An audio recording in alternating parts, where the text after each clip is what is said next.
De volta aqui no canal para a gente falar de Grêmio e nesse conteúdo eu quero trazer algumas informações importantes da bolada da quantia milionária que o Grêmio está recebendo a partir da nova parceria que está fazendo com a Ingresse, empresa especializada em eventos e que vai proporcionar ao Grêmio a possibilidade de uma experiência diferente para o torcedor e que vai render muito nos cofres do tricolor. Vamos falar também sobre Thiago Almada, qual é a situação do jogador, a consulta do Grêmio e se existe alguma chance de ele vestir a camisa tricolor nesta janela. E também sobre uma informação importante do dia, de uma novidade que foi testada pelo técnico Luiz Castro nas últimas atividades e que está sendo preparada, quem sabe, para a estreia do Gauchão. Se você está chegando por aqui agora no canal, se inscreva, ative o sininho com as notificações, já deixa um like no vídeo aqui, né, para valorizar o conteúdo. A gente passa o dia aí apurando, atrás de informação para trazer aqui todos os detalhes possíveis dos assuntos que a gente escolhe tratar em cada um dos conteúdos. Então, tudo que eu vou falar a partir de agora, tudo que vai estar aqui nesse conteúdo foi bastante trabalhado. E aí, eu quero o seu reconhecimento com o like, que é de graça, e com a inscrição no canal para você não perder nada, né? Para estar sempre recebendo os avisos também dos conteúdos novos que entram todos os dias. Um vídeo de Grêmio e um de Inter, pelo menos, aqui no canal Repórter Bruno Flores. Vamos lá? Vamos começar falando sobre essa novidade testada pelo técnico Luiz Castro, porque existe neste momento uma lacuna no elenco do Grêmio, que é a questão dos pontas. Apesar de o Grêmio ter contratado TT e Enamorado, esses dois atletas que ainda não foram anunciados oficialmente até a gravação desse vídeo, eles ainda não chegaram em Porto Alegre. Pela informação que se tem, o TT inclusive só desembarca lá na próxima segunda-feira. Então, o Luiz Castro hoje não tem esses dois jogadores para projetar um time ideal do Grêmio, que num primeiro momento pode ter os dois jogando juntos, inclusive, na equipe principal. A questão é que, enquanto não tem estes atletas, o Luiz Castro vai se virando com quem está à disposição. E ele testou nos últimos treinos, essa informação é do Felipe Duarte e do Lucas Katsurayama, grandes irmãos que tenho lá na Rádio Gaúcha, em GZH. Essa informação deles, eu fui atrás e consegui entender que sim, o Luiz Castro testou recentemente o Aravena como um ponta-direita.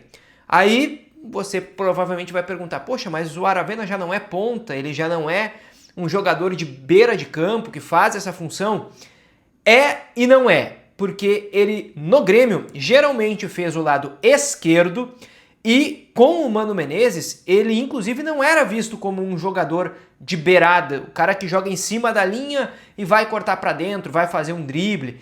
Ele era visto como um jogador mais segundo atacante, para jogar mais por dentro. Ou então, como o Mano chegou a usar o Aravena, como um centroavante, mesmo que não seja um jogador corpulento, bem pelo contrário, é baixinho, né?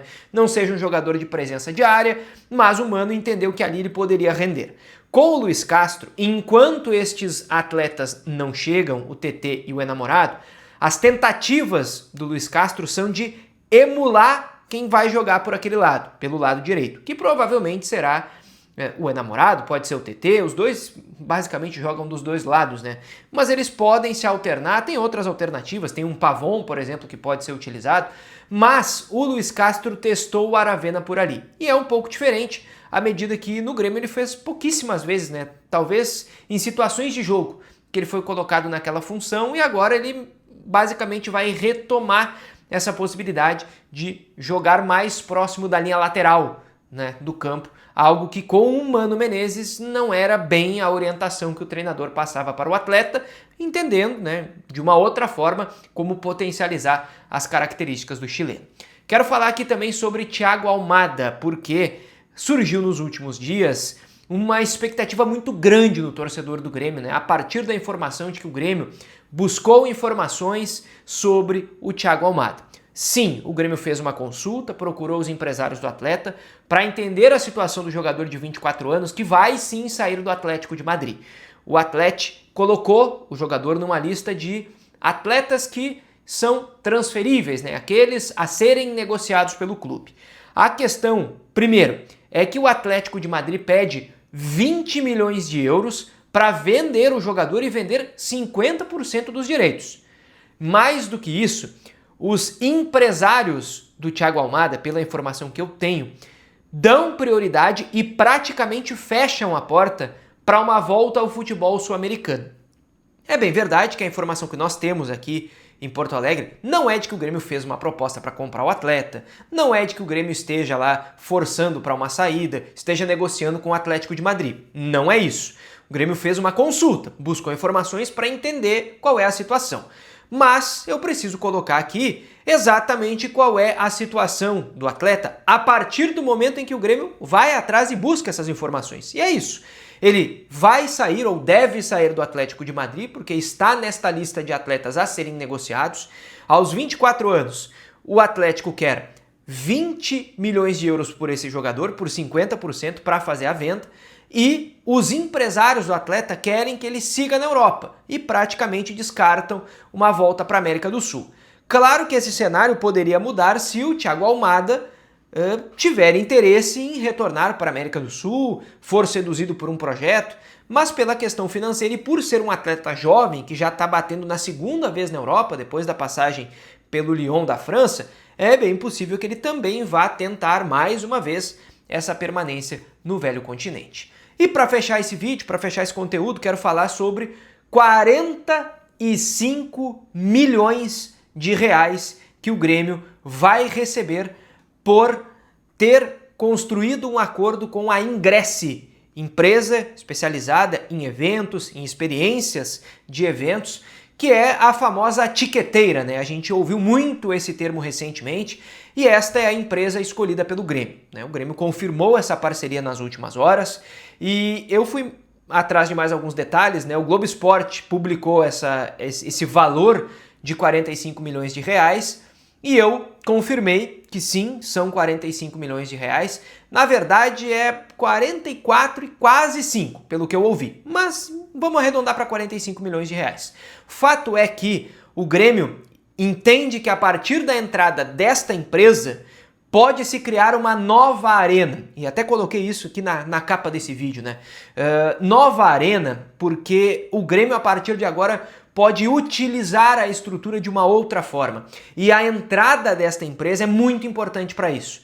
Porque essa empresa vai coletar dados do torcedor que vai ao estádio, quanto tempo antes esse torcedor chega, o que ele faz, qual é a idade desse torcedor, qual é a média de idade do torcedor que chega 1, 2, 3 horas antes do jogo, o que pode ser feito a partir desses filtros todos, né, para trazer uma experiência diferente para o torcedor. Olha, se tem um grupo de torcedores da faixa etária X que chega 3 horas antes do jogo, a gente tem então que bolar alguma coisa aqui para esse público ficar dentro do estádio ou nos arredores do estádio consumindo as coisas do Grêmio na arena.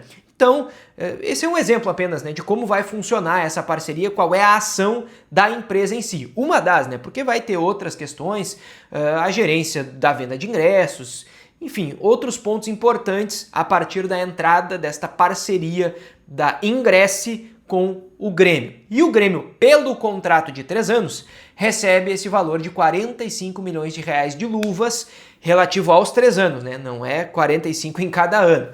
O Grêmio já recebe esse valor agora, o que vai dar um alívio aí, vai dar um respiro, né, no fluxo de caixa do Grêmio, que é bastante importante também nesse momento. É uma primeira grande negociação do CEO, o Alex Leitão, que valorizava muito isso, e ele até chegou a mencionar, né, que quando ele estava no Orlando City, ele participou de alguns processos em relação a isso, montagem do CT por lá, e que hoje ter a possibilidade de escolher a proposta da empresa para gerir, né, para ser a tiqueteira e gerir estas questões todas, esses dados todos do estádio, de um estádio como o do Grêmio, e por exemplo isso também se aplica aos naming rights, né, poder escolher uma proposta dessa, tu não teres ainda uma empresa já definida, é algo raro no mercado, e o futebol brasileiro ainda tem espaço para isso.